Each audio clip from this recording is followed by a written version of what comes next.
On kommentaar Katilt. Kati on kirjutanud, vau, mees näeb välja küll nagu välismaa filmi näitleja. Uskumatu. Väga tubli, Kati. Väga tubli. Mina ütleksin, et ma ei tea, võib-olla ma ei tea, mis ma ette kutsin, aga minu esimene pilk, ma vaatasin teile otsa, ma vaatasin, et te olete nagu Arnold Rüütel. Ilma vuntsideta, nende natuke pikemate juustega, värv on sama.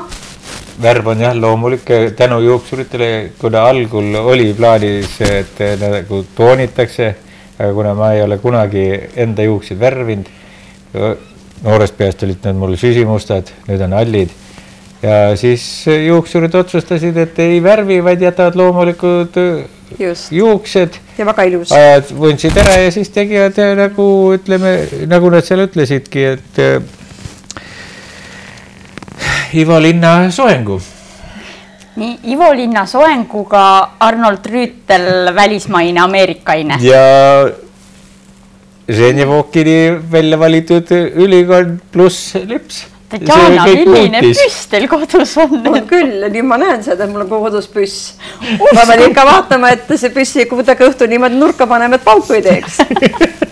Malle on küsinud, Karl, kas vuntsid kasvatate tagasi? Tubli Malle, hea küsimus. Seda näitab aeg. Hea küsimus.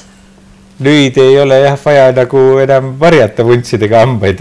Ennem oli just hammaste pärast nagu suurem osa ees. Kas vuntsidel oli siis reguleeritud või selline kindel pikkused? Nad olid jah parajad pikkused, nii et hambaarsti juures käisin, siis hambaarst käskis nad lühemaks ajada, et ta ei näinud seda kaart, hammaste kaart teha. Nii palju ikkagi varjas ära. No ma arvan, et nii Malle kui mina kui Tatjana meie pooldame, et jääb see sama ameerikalik Ivo Linna soenguga. Jaa, jääb ikka.